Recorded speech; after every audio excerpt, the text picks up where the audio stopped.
más último, lo más novedoso, va a ayudar en todas las patologías. Y no despreciar, por ejemplo, el uso de una radiografía simple en que probablemente ustedes indiquen en alguna oportunidad y decir que no se ve nada, ¿no? Entonces hay patologías en las cuales ayuda un método diagnóstico más que en otro, pero eso mucho depende de su hipótesis diagnóstica, no sé, de su presunción diagnóstica, y según eso podemos expedir el método diagnóstico adecuado, ¿no? Y eso es lo bonito de la medicina, que ustedes pueden, es el arte de la medicina, ustedes saber qué es lo que esperan encontrar en un método diagnóstico. Recuerden que los métodos diagnósticos son de ayuda al diagnóstico, no es para hacer el diagnóstico. No vayan a pedir, pues, los tres estudios, radiografía, tomografía, ecografía, para finalmente terminar en la resonancia para confirmar la hipótesis diagnóstica. Entonces, lo que se quiere es que ustedes sepan, tengan los conocimientos básicos y aprender sobre todo la parte práctica. Y en la parte teórica, ustedes van a encontrar múltiples artículos, los van a poder analizar con más detenimiento en sus lecturas que ustedes tienen. Entonces, el objetivo de esta charla es que ustedes tengan los conceptos básicos y saber en cuándo, ¿no? Que finalmente es el objetivo general del curso. Entonces voy a empezar a compartir pantalla. Vamos a analizar sus... Finalmente, al final les voy a pasar una tomografía de abdomen, más o menos para que ustedes tengan una idea qué es lo que se puede observar. Voy a comenzar a compartir mi pantalla para ver, vamos a empezar con intestino delgado. Ya vamos a analizar intestino delgado. Ya les dije que la tomografía ayuda mucho, perdón, el estómago es evaluado muy poco por la tomografía, salvo salvo esto, salvo estadiaje de neoplasia gástrica, ¿no? Estadiaje más que para diagnóstico, este, para diagnóstico inicial. Entonces, si hay una parte que nos ayuda el método diagnóstico por imágenes, es el intestino, porque quizás es la única forma con la que de todos los métodos de diagnóstico, la parte, o perdón, de toda la parte del tubo digestivo, lo que más nos va a ayudar en el diagnóstico por imágenes en el tubo digestivo es el intestino delgado, porque no se puede hablar con endoscopía, por lo menos con endoscopía con, eh, eh, con tubo, ¿no? Porque sí se puede evaluar con endoscopía. Actualmente existen unas cápsulas que le da a ingerir al paciente y bueno, esa cápsula tiene un video y finalmente lo arroja y eso se puede analizar las imágenes, ¿no? Pero uno de los métodos diagnósticos que es más sensible, digamos así, que es más específico, es si es una parte en la cual nos ayuda es el intestino delgado, porque quizás es la mejor manera de evaluar con los métodos diagnósticos convencionales. Vamos a ver entonces el intestino delgado. En cualquier momento puede interrumpirse si tienen alguna pregunta, ya no se preocupen. ¿Qué vamos a evaluar? Anatomía. La anatomía lo dejo para ustedes. Ya saben que el intestino delgado es un tubo ancho, largo, quizás uno de los segmentos más largos del tubo digestivo. Tiene sus paredes, mucosas, como su mucosa muscular y serosa, con todos sus elementos vasculares y nerviosos, ¿no? En los métodos de estudio se puede evaluar por radiografía, tránsito intestinal, tomografía y resonancia magnética. Los 4 métodos diagnósticos están intervenidos y por ahí no se menciona mucho la ecografía, si ustedes se dan cuenta, dice RX, tránsito intestinal, que es parte de un estudio contrastado de la rayos X, y no menciona mucho la ecografía, porque la ecografía en realidad, sí, pues no ayuda casi nada en el diagnóstico para el delgado, debido a que pues está lleno de gas. Como ustedes saben, el gas o el aire es el enemigo de la ecografía, o salvo que ahí tenga una distensión hídrica. En este caso sí se podría ver, pero de lo contrario, no tiene ninguna indicación la ecografía para evaluar patología del intestino delgado. ¿Qué patologías podemos encontrar? Pues desde los diferentes tipos de obstrucción intestinal, trastornos inflamatorios, tuberculosis enteroperitoneal y lesiones tumorales. En esto sí eh, nos pueden ayudar los métodos diagnósticos. Vamos a ver cuándo utilizamos uno y cuándo utilizamos otro. Ya saben lo que es obstrucción intestinal, trastornos inflamatorios, la enfermedad de Crohn, tuberculosis enteroperitoneal y patologías o lesiones tumorales. También por aquí se menciona algo de las patologías congénitas. Doctor, disculpe, Lo que pasa es que creo que están mal proyectadas sus diapositivas, porque cuando usted está explicando sobre la mordida de manzana, Perdón, ¿cómo no lo escuché? ¿no?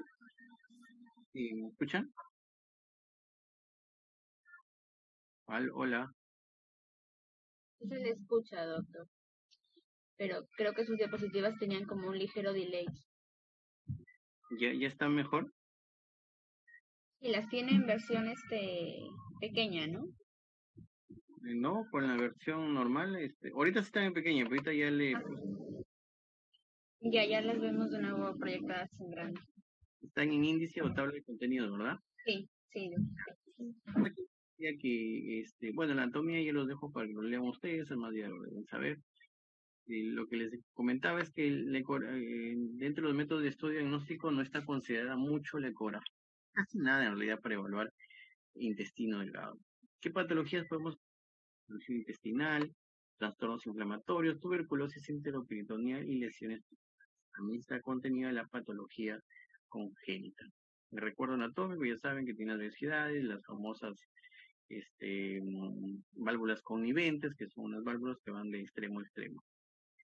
Ahí están los conceptos anatómicos, lo vamos a pasar un poco de largo, yeyuno e hilio, y saben que el intestino se divide en duodeno, yeyuno e hilio, y la válvula ileocecal. Bueno, se lo dejo para que lo lean ustedes. Vamos a empezar. La válvula ileocecal, bueno, saben como anatomía, la válvula ileocecal, el intestino delgado desemboca en la válvula ileocecal, la porción próxima del intestino grueso. El apéndice, el famoso apéndice. El apéndice, bueno, no está continuado dentro del intestino delgado, sino en el intestino grueso. Lo han tocado acá porque es una patología más frecuente, ¿no? La apendicitis, quien no ha tenido eh, algún contacto con algún paciente con apendicitis. Ahora, la apendicitis. Este es un apéndice más o menos de 2 centímetros. ¿Cuál es la función de las imágenes en el apéndice? En el diagnóstico por apendicitis. ¿Cuál es el primer método diagnóstico? Bueno, como ya les mencioné, vamos a empezar por los rayos X.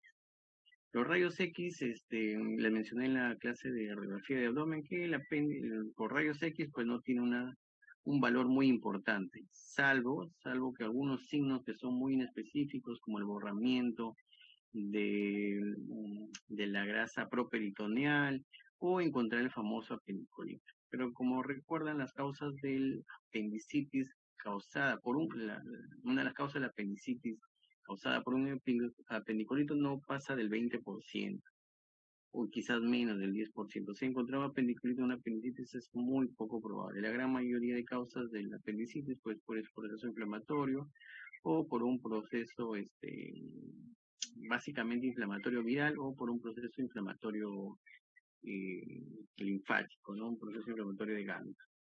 Entonces, la radiografía prácticamente no sirve de mucho. Pues, pasamos al siguiente método de diagnóstico. La ecografía tiene una sensibilidad, depende, hay algunos autores que dicen 60, 40%, 50%, dependiendo de la serie. También recuerden que la ecografía es operador dependiente. Depende de mucho también de la práctica, depende del equipo que use, del tipo de paciente que estés evaluando y también de la evolución del cuadro clínico, es decir, de cuántos días ha pasado la apendicitis. Generalmente en el diagnóstico de apendicitis, lo que evaluamos más por ecografía no es tanto el diagnóstico inicial, sino las complicaciones. Es por eso que depende mucho del tiempo. Una apendicitis de probablemente horas, pues probablemente los hallazgos ecográficos sean inespecíficos o simplemente sea una ecografía normal. Pero si pasan más tiempo, tenemos una apendicitis de 1 o 2 días, probablemente podemos encontrar un absceso, una colección, ya una complicación o una apendicitis ya con expansión peritoneal. Entonces, mientras más tiempo pase de la apendicitis, más hallazgos vamos a encontrar. Mientras menos tiempo tenga, generalmente los hallazgos son muy inespecíficos. Entonces, por eso es que varía mucho. Puede ser igual, una ecografía normal no descarta el diagnóstico de apendicitis. Recuerden que básicamente también la apendicitis es el diagnóstico clínico, ¿no? Más de diagnóstico clínico. El segundo método diagnóstico para evaluar el apéndice, la apendicitis, es la tomografía. La tomografía, así como ustedes ven acá, sí tiene una sensibilidad mucho más alta. Va más o menos del 85% hasta más.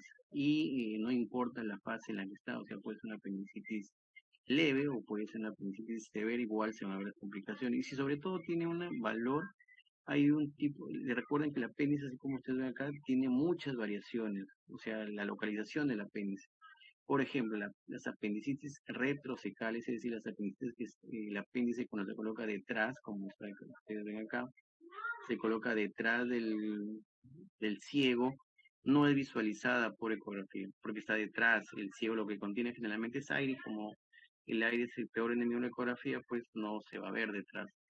Sin embargo, la tomografía sí tiene una alta sensibilidad, ¿no? Una alta sensibilidad, porque es multiplanar, en fin, muchas de las ventajas de la tomografía y se pueden ver el apéndice detrás de las apéndices. Todas las apéndices se pueden ver, independientemente de la fase.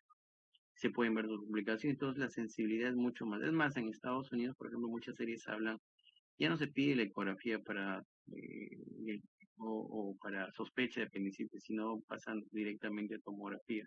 El inconveniente es que hay a veces, muchas veces, el tema es el costo, la accesibilidad de los pacientes a una tomografía, y lo otro es el costo también, ¿no? El costo que muchas veces muchos pacientes no pueden cubrir.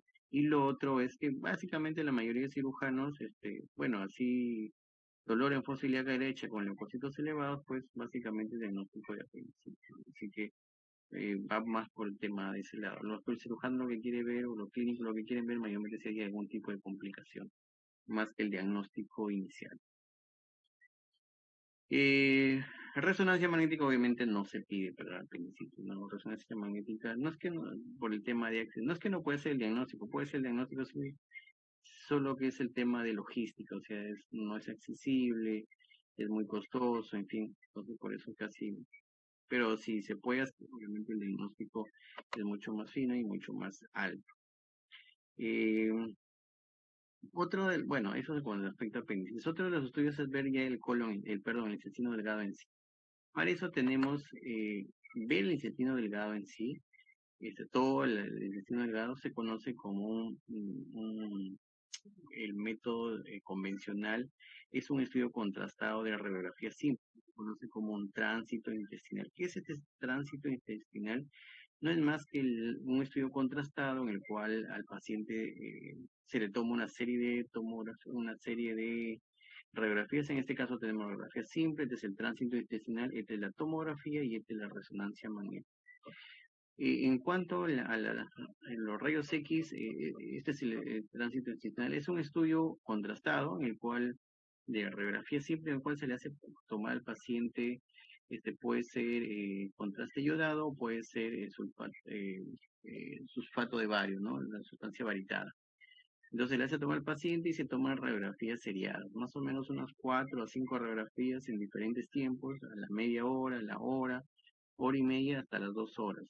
¿Por qué hasta las 2 horas? Porque se considera que todo el bario, toda la sustancia contrastada, que acá está el esófago, luego pasa el duodeno y ayuno y finalmente acá se encuentra en el ilio, eh,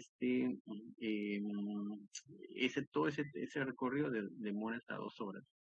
Entonces, menor ese tiempo se llama un tránsito intestinal acelerado, o sea, es un trastorno funcional del intestino delgado, y si pasa más de 4 horas, se espera de entre 2 a 4 horas. Si en 4 horas no ha recorrido la sustancia contraste todo el intestino, no ha llegado al colon, se considera un tránsito intestinal retardado, o sea que hay algún trastorno motor. Lo otro es ver la ubicación de las asas, el grosor, la distribución. Entonces, unas asas desplazadas hacia un lado indican que hay una presencia de una masa, una pared engrosada o simplemente el no pasaje de la sustancia de contraste de un segmento intestinal hacia el otro indica una estenosis. Entonces, eso más o menos lo que podemos ver son signos indirectos. También se puede hacer por tomografía, ¿no? Para ver el intestino, y por resonancia magnética, en el caso de la famosa enterografía por resonancia magnética. La desventaja de estas dos últimas es que si bien es cierto que una alta sensibilidad y especificidad, digamos, por algunas patologías, la desventaja es también en nuestro medio su logística. Recuerden que el intestino delgado, sobre todo en resonancia magnética, el intestino delgado tiene el movimiento de peristaltismo, es decir, las asas intestinales no se pueden quedar quietas, ¿no? Entonces lo que hace es agregar una medicación, colocarle medicación para disminuir el peristaltismo y sobre todo sedación para el paciente, ¿no? Porque no tiene que moverse y estar ahí buen tiempo para hacer la resonancia magnética. Entonces esa es una de las ventajas, digamos. Pero cuando se puede hacer, cuando es necesario, pues lo hace. No es muy usado debido a lo que les acabo de comentar, demasiada sedación y demasiado tiempo y sobre todo demasiado costoso. Sobre todo por eso es que normalmente utilizamos el estudio de tránsito intestinal. ¿Qué patologías podemos encontrar? Obstrucción del intestino delgado, ¿no? Procesos obstructivos, ya sea por bridas, adherencias, carcinomas. Cualquier proceso obstructivo, como todo tubo, ¿no? Lo que va a producir es una distensión del segmento que se encuentra cercano a la obstrucción, ¿no? Esta obstrucción, aquí vemos, por ejemplo, los rayos X. Los rayos X sirven para ver obstrucción, es excelente, ¿no? Con una simple radiografía de abdomen, de pie y de cúbito, como ya les había enseñado, sirve para ver una obstrucción intestinal. Basta con eso para hacer un diagnóstico de un proceso obstructivo. Lo que no nos dice los rayos X es la causa. Muchas veces no podemos encontrar, solo confirmamos nuestro diagnóstico. Es decir, ya sabiendo usted la clínica de cuál es un proceso obstructivo, debemos averiguar la causa, porque las causas pueden ser múltiples, desde bridas, adherencias, cuestiones benignas hasta cuestiones malignas como un cáncer intestinal. Entonces nos confirma el diagnóstico, pero no nos dice la causa, porque acá vemos los famosos niveles hidroides que lo vimos en la clase anterior. La tomografía nos ayuda un poco más, también nos puede demostrar la obstrucción intestinal y probablemente podamos hallar la causa. Basta con una tomografía para hacer el diagnóstico de obstrucción intestinal y buscar la causa. Ya con tomografía es mucho más sencillo, pero no es para hacer el diagnóstico de obstrucción intestinal, sino para buscar la causa. ¿Cuál es la causa? Entonces, ahí está la tomografía. La resonancia magnética no se usa para obstrucciones intestinales. Signos de heces en el intestino delgado, bueno, podemos encontrar heces en el intestino delgado, ¿no? Cuando hay, sobre todo a nivel del ilion, cuando hay una incompetencia del, de la válvula ileocecal. Signo del estiramiento, hay muchos signos. Acá hay distensión, gas en el intestino delgado expuesto como franjas en burbujas. Finalmente lo que indican estos signos son procesos obstructivos, procesos de obstrucción. Encontrar niveles hidroaéreos, ya saben que son procesos obstructivos. Acá podemos ver las asas intestinales, esta es una tomografía, acá podemos ver las asas intestinales distendidas de contenido líquido, ¿no? De contenido líquido. Por ejemplo, a veces la obstrucción es a causa de una hernia, el cual está señalando acá, hernias intestinales, hernias inguinales, en el cual pasa una asa intestinal y se produce el proceso obstructivo. Aquí vemos otros signos, este en el caso por ejemplo, esto es lo que ocurre, esta obstrucción en asa cerrada, se conoce cuando esta obstrucción es por bridas o adherencias en pacientes posoperados, se puede ver esa causa, también puede ser por causa tumoral, por ejemplo acá la presencia de una neoplasia, un tumor. En general, como en líneas generales, lo que pueden aprender es que siempre nos fijamos en general en todo el tubo digestivo, el grosor de la pared. El grosor de la pared es un dato importante que nosotros evaluamos en el estudio de todo el tubo digestivo en general. O sea, ver engrosamiento de la pared nos indica patología o tumoral o infecciosa. Ver el engrosamiento del duodeno, ver el engrosamiento del duodeno y el ilio o del tubo digestivo. Generalmente lo que nos indica patología es la pared. La forma como o sea, el engrosamiento, la forma del engrosamiento nos da indicios de que esto puede ser benigno o maligno. Es decir, si se engruesa todo el tubo digestivo, si solamente es un segmento, como si ese engrosamiento es un engrosamiento, como por ejemplo acá vemos un engrosamiento del tubo digestivo en forma de masa o nódulo, que nos indica una patología probablemente neoplásica, o si es un engrosamiento más liso, más homogéneo, en este caso también la forma como capta el contraste, por ejemplo, acá vemos un engrosamiento, una captación de contraste irregular. Entonces todos esos indicios nos ayudan a decir que si esa obstrucción del intestino es de causa benigna o de causa maligna, que finalmente ese es el diagnóstico que más interesa, ¿no? Aquí, este es un estudio de tránsito intestinal, por ejemplo. Vemos acá el estómago, vemos cómo ha pasado la sustancia de contraste a los diferentes segmentos del intestino y vemos esto. En este caso es una estenosis, o sea, es un adelgazamiento del tubo intestinal, ¿no? Eso nos indica patología probablemente inflamatoria. En este caso es una enfermedad de Crohn, ¿no? Recuerden que una de las patologías inflamatorias de tipo autoinmune más frecuentes en el tubo digestivo son dos, ¿no? La colitis ulcerosa, que básicamente va al tubo digestivo grueso, y la enfermedad de Crohn, que básicamente va al tubo digestivo delgado, ¿no? Entonces esas dos patologías son las más frecuentes. Aquí vemos otro segmento de la enfermedad de Crohn. Recuerda que la enfermedad de Crohn es una patología inflamatoria crónica de tipo autoinmune por lo general, de tipo granulomatosa recurrente en brotes, que es segmentaria, ¿no? Puede afectar bueno, en realidad la literatura menciona que va puede afectar el tubo digestivo y el tubo digestivo delgado, intestino delgado y intestino grueso de manera segmentaria, o sea, es parcheada. Es un engrosamiento un lado sí, un lado no, un lado sí, un lado no, pero finalmente es un patrón inflamatorio disperso, difuso, que puede ir grados severos, grados leves, como unas úlceras, o grados severos causando estenosis y abscesos, ¿no? Pero también se ha visto que afecta parte del segmento de la boca, parte del segmento del esófago, o sea, no solamente tanto intestino grueso y delgado. Patrones evolutivos, lo dejo para que lo lean ustedes. La enfermedad de Crohn, miren como les decía, lo que nos fijamos nosotros es si ustedes ven, este es el tubo digestivo normal, y este es el tubo digestivo engrosado. Lo que nos fija, si se dan cuenta, la forma, el grosor de las asas intestinales, la pared es mucho más delgada si lo comparamos con esto. Eso acá tenemos el tubo digestivo engrosado, este es un corte axial de una resonancia, y este es un corte, coronal de la resonancia. Vemos el engrosamiento.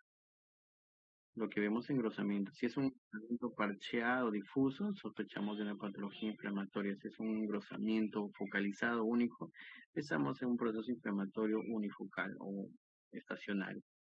Vemos acá, miren, esta es la pared. Esta es una resonancia magnética.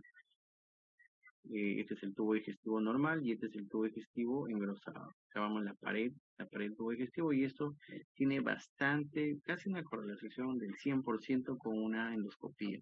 O sea, es muy parecido no es muy parecido, sino es muy correlacionable el engrosamiento de la pared con los hallazgos en las endoscopías. Dilataciones vasculares mesentéricas, bueno, estos son ya hallazgos no tanto propios del tubo digestivo, sino ya extraintestinales, ¿no? Como que ya son datos adicionales que nos puede dar una tomografía. Dilataciones vasculares, fístulas es otro, digamos, dentro del espectro de procesos inflamatorios. Es una fístula, es una comunicación del tubo digestivo con otro segmento. No puede ser con el mismo tubo digestivo, o puede ser con el peritón o con otros órganos también. Entonces aquí la tomografía sí nos ayuda mucho, pero sobre todo dentro del espectro de la enfermedad de Crohn, las fístulas es otra forma de presentación.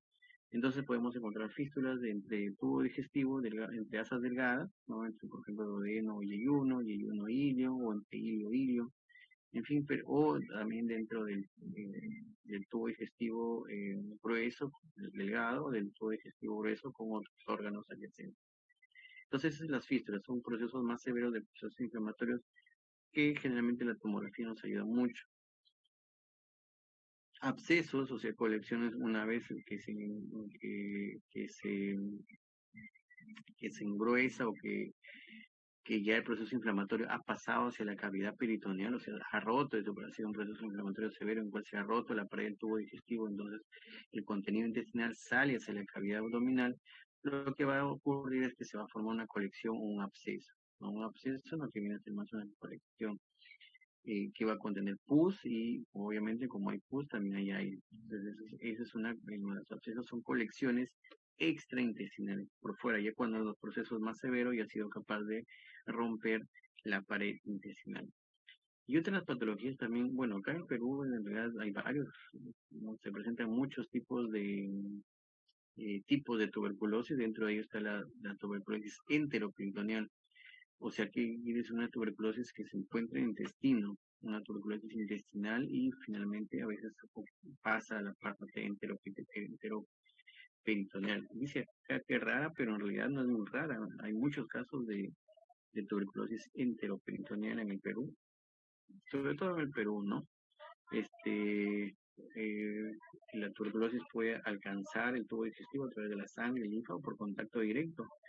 El área más frecuente afectada así es corresponde a la región iliocecal. Es una característica de la tuberculosis enteroperitoneal que afecta a la región iliocecal, o sea, a la unión del ilio con la válvula iliocecal. Más o menos esa es la región más frecuente. Cambios inflamatorios con engrosamiento mural y terminal, y en fases más avanzadas habrá estenosis y requiere de la válvula fecal y se produce abscesos. Y es muy difícil diferenciarlo de otras patologías. Entonces, ecografía nos puede ayudar en algo, pero el diagnóstico finalmente más cercano es por tomografía. ¿Qué vamos a encontrar? Un engrosamiento de la válvula ileocecal, vamos a encontrar un absceso a nivel de la válvula ileocecal, vamos a encontrar una peritonitis focalizada, mayormente focalizada a nivel de la válvula ileocecal. Eso también pueden haber en otros segmentos, pero es menos frecuente. También puede haber líquido, pero es menos frecuente. Lo más frecuente es hallar engrosamientos, fístulas o abscesos a nivel de la válvula ileocecal. Otras patologías son las lesiones tumorales. Y uno de los tumores más frecuentes del intestino delgado es el tumor de Gis. El tumor de Gis, que es una patología en la cual se afecta la mucosa y la submucosa, y lo que ocurre es un engrosamiento. Pero en este caso es un engrosamiento focalizado. Y es homogéneo, bastante nodular, tipo pseudomasa, y obviamente también va a ocasionar estenosis y probablemente el paciente debute, llega a la emergencia o llega al consultorio por un proceso obstructivo. Entonces hacemos una tomografía y básicamente lo que encontramos es un engrosamiento difuso del intestino delgado. Bueno, eso ya se lo dejo para que lo lean, y en resonancia también nos puede... Eso, el tumor de yeso es un tumor intraintestinal, pero a veces son tan grandes que ya se pasan a ser extraintestinal, o a veces es tan grande que podemos, es difícil diferenciarlo entre un tumor intra o extraintestinal. Entonces esto es lo que encontramos dentro del tubo digestivo, una masa nodular, bordes bien definidos, pero que tiene, aquí se ve uno pequeño, pero en realidad la forma de presentación de la gran mayoría de ellos son engrosamientos mucho más severos. ¿No? Aquí vemos otro engrosamiento del tubo digestivo por un tumor de Gis. Y así mayormente lo que encontramos en la práctica es esto, son tumores grandes, incluso mucho más grandes como estos, que a veces son tan grandes que ya no podemos diferenciar si es del tubo digestivo o es un tumor de ovario o si es un tumor de retroperitoneo. A veces son tan extensos que ya su gran magnitud no permiten decir cuál es el origen de ese tumor. Entonces a veces es un poco complicado. Aquí tenemos múltiples tumores. Bueno, esta es una enfermedad, en este caso, por ejemplo, vemos la enfermedad de que son más que pólipos, múltiples pólipos dentro del yeyuno. Entonces es una enfermedad un poco rara, ¿no? Acá en el Perú no he visto muchos. Por ejemplo, es una neoplasia, es una neoplasia del tubo digestivo del intestino delgado, un tumor carcinoide. Y en este caso vemos la irregularidad de la pared, bastante irregular, como la famosa mordida de manzana que vemos en el colon, que nos indica proceso maligno, ¿no? Procesos malignos, en este caso son del tubo digestivo delgado. Los famosos tumores carcinoides. Estos tienen una particularidad que son retráctiles, es decir, el tejido, si ustedes pueden ver, jala hacia los tejidos adyacentes. Es un tumor retráctil, un poco fibroso, y tiene bordes muy irregulares. Por eso que sacamos que es un tumor maligno. Hay GIS también que se comportan de aspecto maligno, mediante es otra masa, una masa en la cavidad. Miren, así generalmente sabemos que llegan para hacer el diagnóstico, con tumores bien grandes, unas masas a nivel de cavidad abdominal. La primera posibilidad siempre de una masa a nivel de cavidad abdominal sin evidenciarse el origen de algún otro órgano sólido, generalmente siempre es un tumor de GIS. El diagnóstico diferencial también podría estar un linfoma intestinal. Otras causas que podemos encontrar en intestino delgado son patologías congénitas. Y ahí sí, digamos, como son enfermedades congénitas, algunas de ellas se pueden diagnosticar intraútero. ¿Cómo intraútero? A través de la resonancia. La única manera es por resonancia magnética. También ecografía, cuando hay una buena experiencia por parte del operador de la ecografía, pero la resonancia magnética en gestantes puede ser diagnóstico de muchas, en realidad no solamente de patología intestinal delgado, sino también del estómago, del colon, de todas las patologías, casi de todas las patologías intestinales intraútero. ¿Debido a qué? Debido a que, bueno, si ustedes recuerdan, los fetos eh, están bañados obviamente por líquido amniótico. El feto traga ese líquido amniótico y ese líquido amniótico es el que nos sirve de sustancia, digamos, como una sustancia de contraste natural, porque al tomar el líquido amniótico es líquido, y recuerden, como les mencioné en sus clases iniciales, que todo lo que tiene líquido va a brillar, o sea, va a dar señal en resonancia magnética. Entonces, como el niño traga líquido, eso va obviamente al tubo digestivo, va al esófago, al estómago y sobre todo a los intestinos. Entonces, no ver, por ejemplo, ¿no? Si queremos ver una patología de atresia intestinal, ¿qué es la atresia? Simplemente la ausencia o la estenosis severa del intestino delgado. Entonces, como el líquido amniótico tiene, pues, si un niño normal, al tragar el líquido amniótico, pues, este, al tragar el líquido amniótico tiene que pasar por estómago, intestino delgado, intestino grueso, y finalmente incluso el niño hace meconio dentro de la cavidad, intraabdominal, ¿no? En rasgos leves, ¿no? Entonces, eso ayuda para, si no vemos meconio, por ejemplo, en la parte distal, por una atresia intestinal, pues es un signo de una atresia intestinal, ¿no? Entonces, eso nos sirve, el hecho de que el niño pueda tragar ese líquido amniótico, nos sirve como medio de contraste para ver la parte intestinal. Entonces, dentro intraútero se puede hacer resonancia de fetos y hacer el diagnóstico de sospecha o el diagnóstico ya categórico de una patología intestinal. ¿Qué también nos ayuda? Nos ayuda la distribución del aire y para eso sí es muy buena la radiografía. En realidad, con una buena radiografía bien hecha, se puede hacer diagnóstico de este, patologías intestinales, malformaciones congénitas del tubo digestivo. ¿Y cómo lo hacemos esto? Básicamente lo que nos fijamos es en la distribución del aire. Si es una atresia, el niño igual al nacer comienza a tragar aire, comienza a distenderse sus intestinos con aire. Entonces, si es una atresia, obviamente la parte donde está atresia no va a tener aire y la parte próxima de la atresia se va a distender, como en este caso. Esta es una atresia, por ejemplo, del yeyuno, o sea, el aire solamente llega hasta el yeyuno y ahí se comienza a distender. El ilion pues, ya no se distiende, entonces esto se comienza a distender y se va a volver una gran burbuja. Entonces esto es lo que ocurre esto es lo que ocurre esto es lo que ocurre esto es lo que ocurre en la atresia yeyunal. Entonces ver el patrón de distribución del contenido gaseoso. También se puede hacer por ecografía,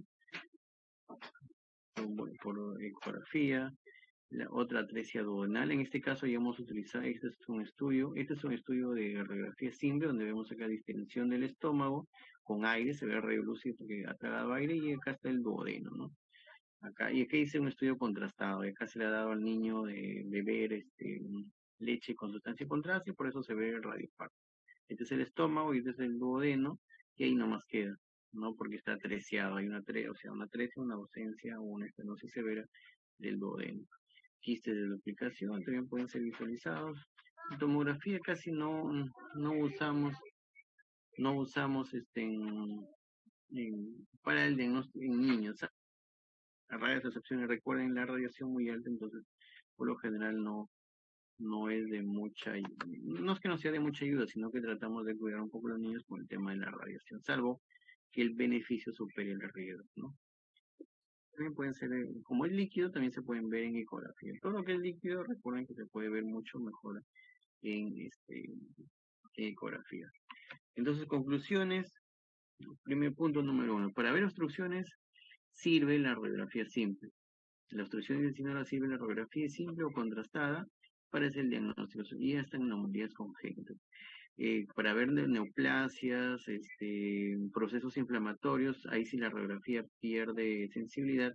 Entonces ahí podemos observar algunas de ellas como son por ecografía y otras mayormente por tomografía o resonancia magnética. La enterografía por TC y la enterografía por son las mejores técnicas de imagen no invasivas para diagnosticar, evaluar y identificar la neoplasia del intestino delgado. Así es, también tomografía y resonancia no sirve solamente para hacer diagnóstico, sino para hacer estadiaje, ¿no? Básicamente estadiaje. Y las neoplasias del intestino delgado en general son raras, de que requieren un enfoque multidisciplinario para el diagnóstico y tratamiento de los tumores del intestino delgado. Aquí, de todas las neoplasias del intestino delgado, la más frecuente es el tumor de Gis, los tumores de Gis. Preguntas hasta acá, chicos, de alguno de los métodos diagnósticos en el intestino delgado.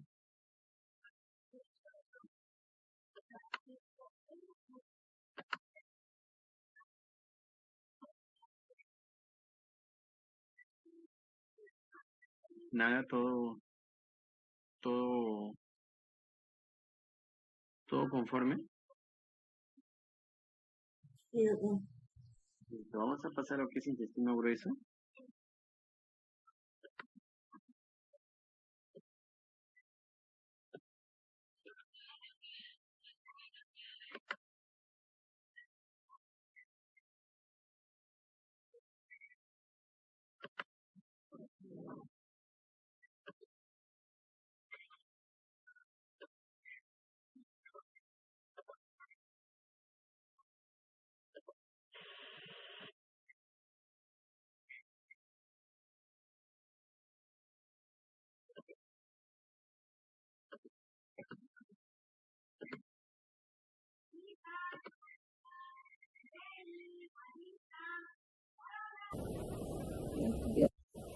Listo, vamos a empezar el intestino grueso. Ya lo dejo a ustedes para que lean la parte de la anatomía. Vamos a analizar un poco las imágenes.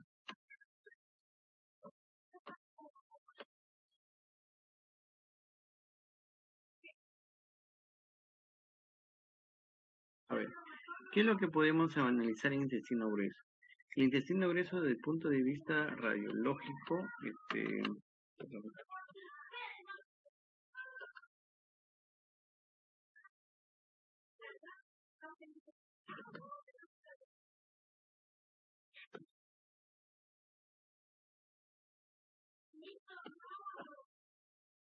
ya la voy a tener que presentar así.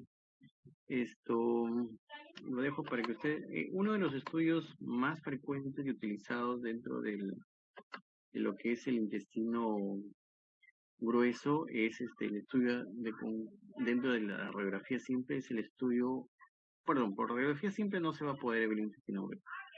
Ya una de las formas de representar el intestino grueso es el estudio con colon contrastado o a doble contraste. Entonces lo que ustedes están viendo acá es la representación esquemática del intestino grueso.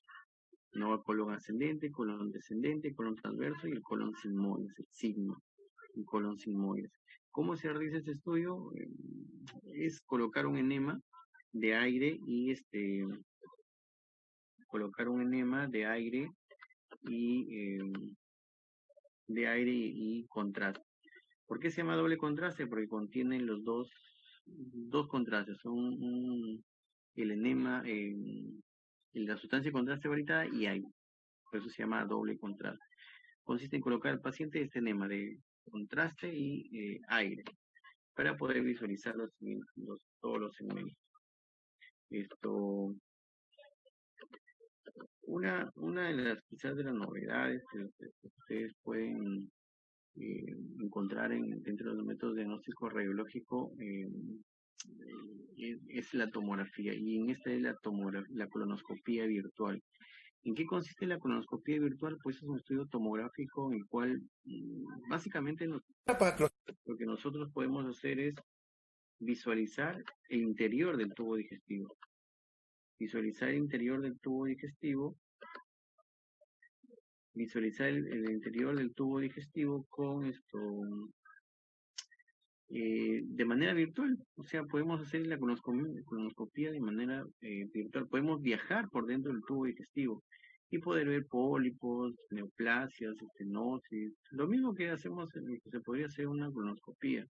Tiene sus indicaciones. La indicación puntual y concreta es cuando la endoscopía simplemente no puede ingresar al tubo digestivo.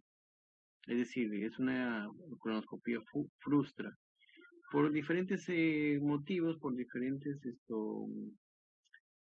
causas, ya sea por incomodidad del paciente, ya sea porque hay una neoplasia, por ejemplo, que no permite la progresión o el avance del tubo colonoscopio, porque existe un proceso inflamatorio muy severo, porque hay riesgo de ruptura del colon. Entonces, por esas causas se pide una colonoscopia virtual para poder estudiar todo el colon. Las patologías más frecuentes del colon tenemos los pólipos pueden ser hiperplásicos, pueden ser malignos también, ¿no? Los pólipos em, tienen muchas, al tener un pólipo en el tubo digestivo en el colon es una lesión premaligna. Entonces, la ventaja que tiene la endoscopía es que estos pólipos se pueden extirpar al hacer una endoscopía del tubo, del colon. Se pueden hacer no solo diagnóstico, también terapéutico, cosa que no se puede hacer pues, por los estudios por imagen. Aquí ustedes ven una imagen muy bonita, ¿no? Este es el pólipo, de la lesión polipoide, bastante definida, bordes regulares. Pero este es en realidad, claro, el libro se ve muy bonita esta imagen, ¿no? Pero en la práctica realmente lo que sucede es que el colon es una estructura, si bien es cierto, gruesa, pero tiene muchos artefactos. ¿Por qué muchos artefactos? Porque recuerden que el colon está lleno de heces. Sin embargo, se hace una preparación antes de hacer el estudio de colon a doble contraste, como en que es un estudio de rayos X. Se hace una preparación, pero muchas veces pues los pacientes no cumplen esa preparación o simplemente no se puede hacer una buena limpieza del colon porque es un paciente muy anciano, es un paciente de repente postrado, o es un paciente que simplemente no se puede limpiar bien el colon. Entonces ocurre esto, que también esto, por ejemplo, podría ser un fecalite, ¿no? Entonces ocurren muchas falsas imágenes, no siempre todo lo que se ve en un estudio de colon de doble contraste es creíble, digamos, ¿no? Porque hay muchos falsos positivos o falsos negativos. Entonces, claro, aquí se le ve la imagen, pues en estos estudios se ve muy bonito, ¿no? Aquí se ve el pólipo dentro, acá ves un pólipo fibrovascular muy grande, extenso, pero no siempre se puede ver así. Esa es la verdad, no se puede observar de esta manera. Pero sí sirve, sobre todo para ver pólipos. Sobre todo para ver pólipos casi no sirve mucho el estudio a doble contraste. Su sensibilidad y especificidad es muy baja, muy baja. En tomografía sí tiene obviamente tomografía tiene una sensibilidad mucho más alta. Miren, por ejemplo, en este caso, este es el estudio de una colonoscopia virtual. Finalmente la máquina hace una reconstrucción y se ve esto, ¿no? Aquí sí se puede ver, observar el pólipo con mucho más nitidez. Aquí otra imagen, pólipo, son pólipos, acá también múltiples pólipos. No, perdón, estos son los divertículos. Otra patología es la enfermedad diverticular. ¿Qué es un divertículo? No vienen pequeños saquitos que sobresalen de la pared. Son pequeños saquitos que sobresalen, generalmente se presentan en el colon sigmoides o colon descendente. Son múltiplos, el problema no es la aparición de estos divertículos. Generalmente se presentan en pacientes de edad avanzada, pacientes con estreñimiento crónico, no son neoplásicos estos, pero sí tienen un riesgo potencial de que estos saquitos se rompan y al romperse, pues el contenido intestinal sale hacia la cavidad peritoneal y esto puede causar un proceso como las famosas diverticulitis, ¿no? Que son divertículos rotos que se han inflamado. Entonces simulan una apendicitis. Por eso es que en una apendicitis como el colon descendente y el sigmoide general está en fosa ilíaca izquierda, cualquier dolor en fosa ilíaca izquierda lo asociamos a un proceso inflamatorio diverticular, porque esa es la zona de prestación más frecuente. Entonces ahí encontramos las famosas diverticulitis, ¿no? Esto de acá ya no es un divertículo, estos sí son divertículos, esto es por estudio doble contraste simple, y este ya es la famosa mordida de manzana, ¿no? En los divertículos es una salida, una sobresaliente de la mucosa, o sea, de la pared, ¿no? Esto ya es un proceso neoplásico, esto es todo lo contrario, es una estenosis del tubo digestivo. Esta es la famosa imagen de mordida de manzana. Miren, estos son múltiples divertículos, por acá múltiples divertículos. ¿La tomografía sirve para el tubo digestivo? Sí. ¿La tomografía sirve para el tubo digestivo grueso? Sí. Sirve mucho para ver neoplasias, también se pueden ver los divertículos. Los pólipos quizás no mucho por tomografía, dependiendo de si el colon está distendido o no, porque recuerden que el pólipo es intraluminal, o sea, está dentro del lumen, y si el lumen está pues con contenido fecaloideo, pues se puede confundir, o si el lumen simplemente está colapsado, pues no se va a visualizar, pero sí sirve mucho para la neoplasia, por ejemplo. En la neoplasia, igual que en el resto del tubo digestivo, lo que se va a ver es un engrosamiento. La pared se encuentra engrosada, y cuando ya se encuentra el diagnóstico, se hace el diagnóstico de neoplasia, lo que nos permite también la tomografía, como siempre para todo otro tipo de neoplasia, es el estadiaje. Por ejemplo, aquí vemos una neoplasia que indica la flecha amarilla, una neoplasia del colon, con esta hipodensidad en el hígado que nos hace sospechar de que ya es una neoplasia metastásica, ¿no? Que ha metastatizado hacia el hígado.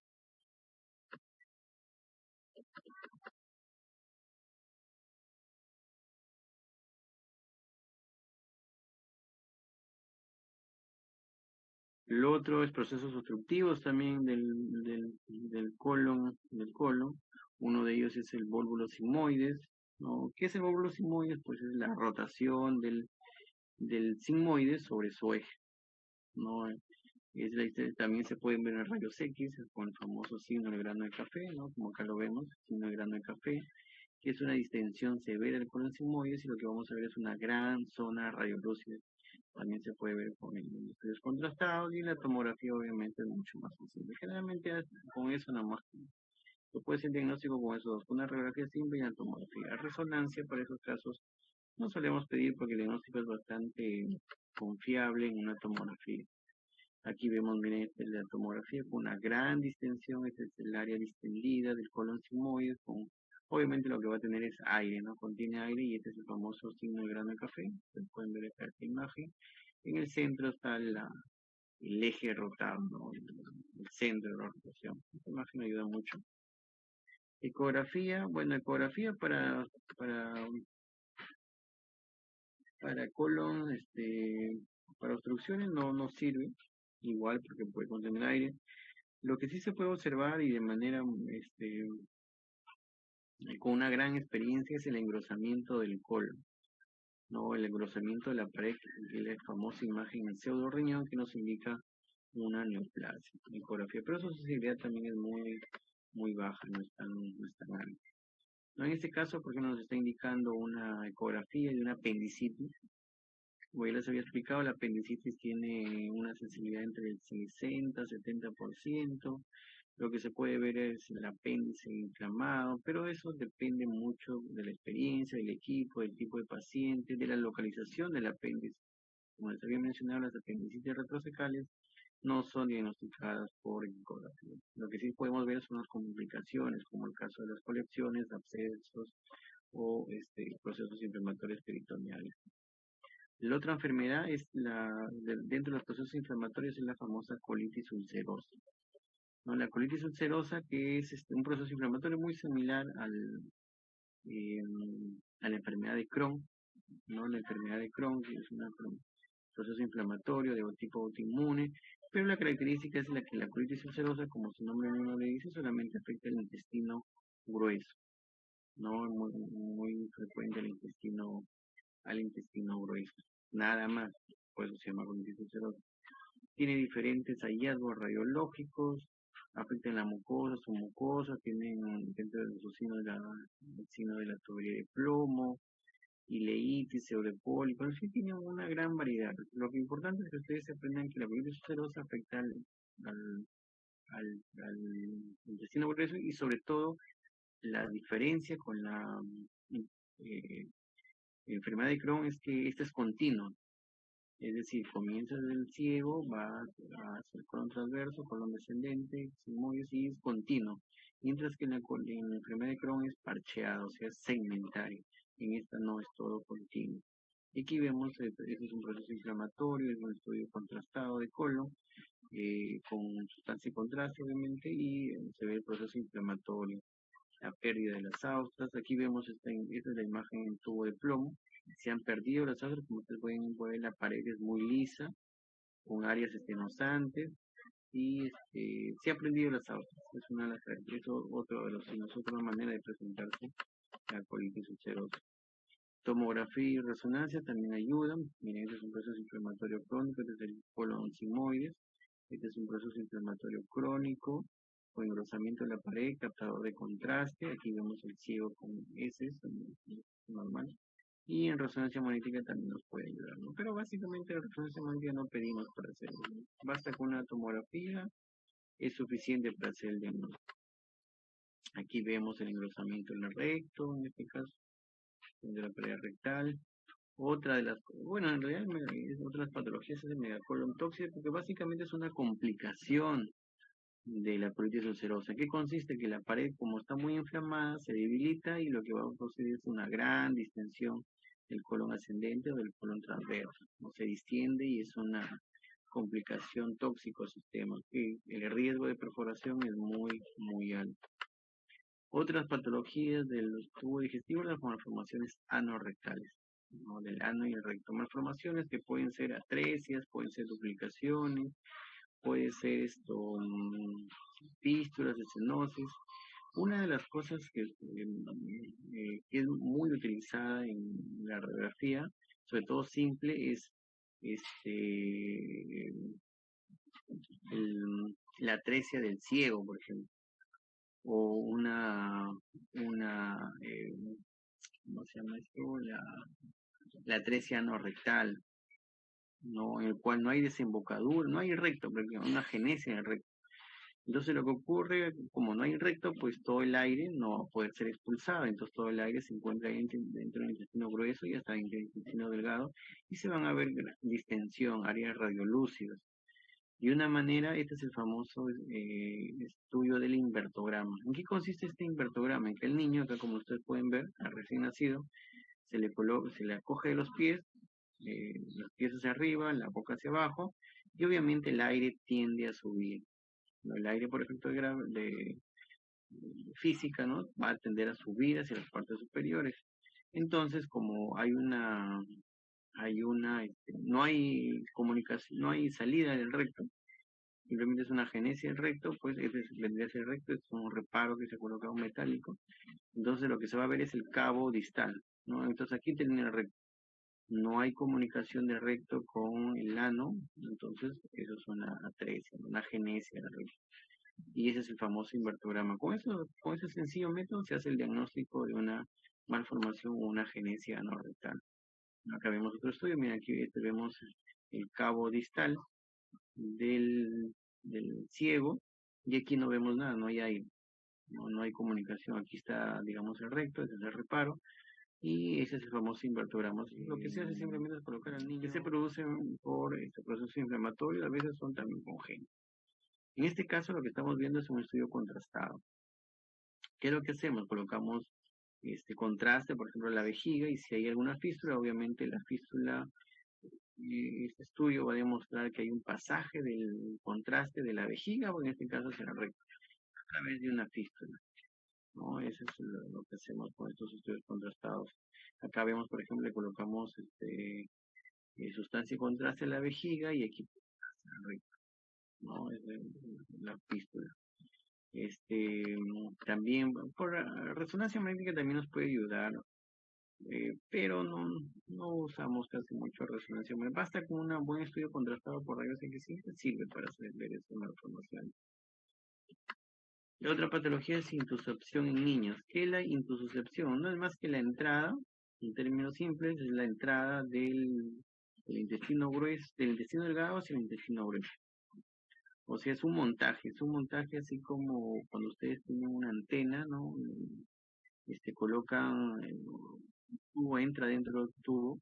Entonces, esa es la intussuscepción. Más frecuente es a nivel de la válvula ileocólica, ¿no? La mayor frecuencia es a nivel de la válvula ileocólica, es decir, el ilio entra en el intestino grueso ascendente.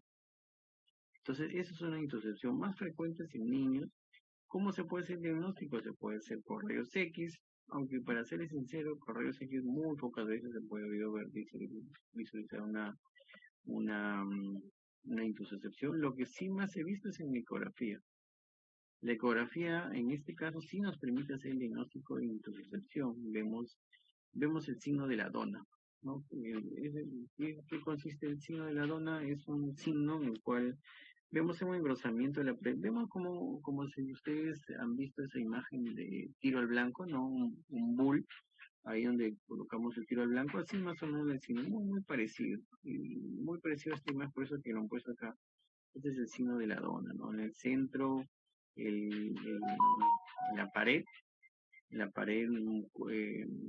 el centro de la pared, eh, muscular, y al otro lado, la pared mucosa. Ahora acá dice si corresponde o no a lo linfático. Claro, lo que pasa es que puede ocurrir que es las intussuscepciones siempre son secundarias a algo.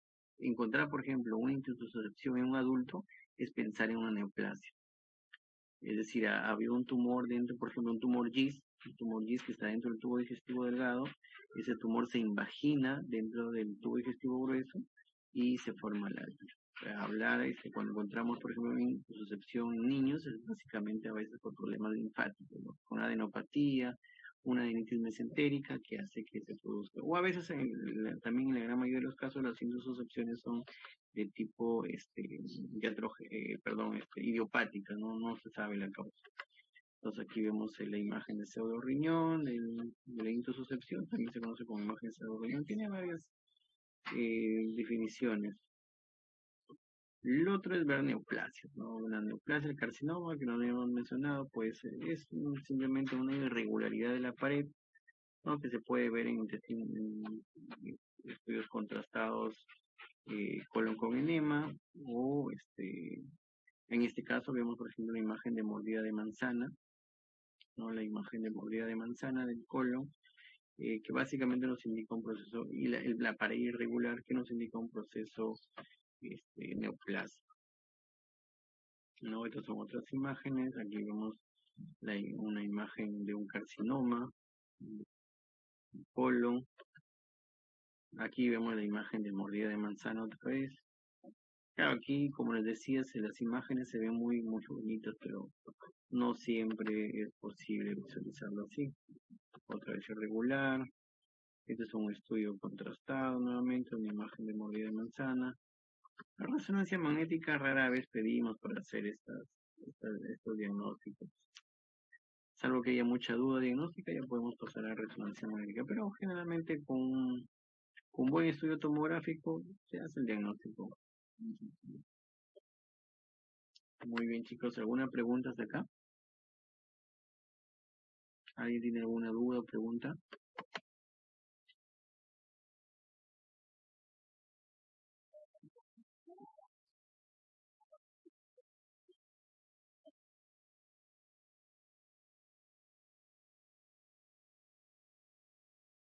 Chicos, ¿alguna pregunta? Doctor, Hola, hola. dime. En la imagen la diapositiva 37 no pude visualizar bien lo que dijo. ¿Lo podría señalar, por favor? Vamos a ver, la 37 dice, ¿no? Sí, mal no recuerdo. Por favor. Ya, ¿está? Sí, en lo de las flechas, la imagen izquierda es la izquierda. ¿Está? Ajá. Ya, lo que nos está indicando que es una fusión de las vértebras. Esto es parte de este síndrome, el síndrome de Baxter. donde hay, no solamente hay una malformación anorrectal, sino también se acompaña de otras, de otras características, por ejemplo, una dextrocardia, por ejemplo, acá lo que estamos viendo, este es un catéter que solamente llega hasta el esófago, y fusiones de los cuerpos sacros, o sea, se fusionan los arcos posteriores de la parte sacra. Es un síndrome que tiene, aparte de las malformaciones anorrectales, tiene otras, como todo síndrome, tiene otras características. En este caso se está viendo la destrocardia, por ejemplo, ¿no? Es una destrocardia. El corazón está hacia el lado derecho. Acá vemos una atresia este, del yeyuno, ¿no? Se ha puesto la sonda y solamente llega hasta el yeyuno. Entonces, lo que nos está indicando acá es que este síndrome de Bacter, aparte de la malformación anorrectal, tiene otras manifestaciones, para que sea hay alteración a nivel de las vértebras cervicales, en fin, es un síndrome, por eso es parte de ese síndrome, que algunas cosas se pueden ver también por rayos X. Vale, doctor. ¿Alguna otra duda, chicos?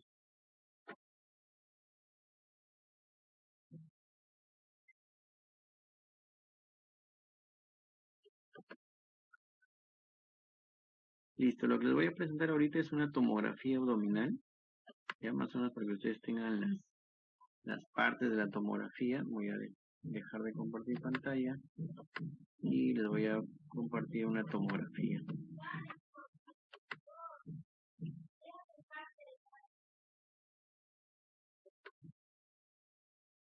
Miren, ¿sí están viendo la pantalla?